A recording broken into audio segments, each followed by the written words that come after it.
Алешнет вести. Председателскиот кандидат на Гром на луѓето ќе им ја враќа верата и надежта во државата.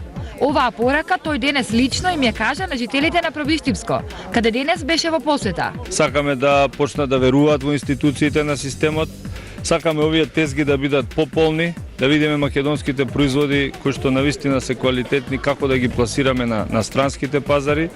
Клучна работа е да го подигнеме животниот стандард на граѓаните во Македонија и тоа веројатно ќе биде мотив за младите да си ја бараат перспективата тука.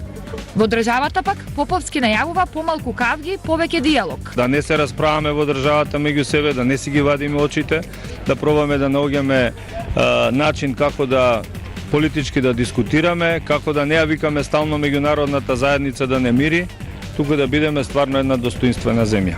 А за себе кандидатот на Гром очекува голема поддршка од народот. Сега веќе тој корпус има уште некои начални разговори за проширување. Мислам дека стануваме значајна политичка сила на просторот во Република Македонија и навистина очекувам изненадување.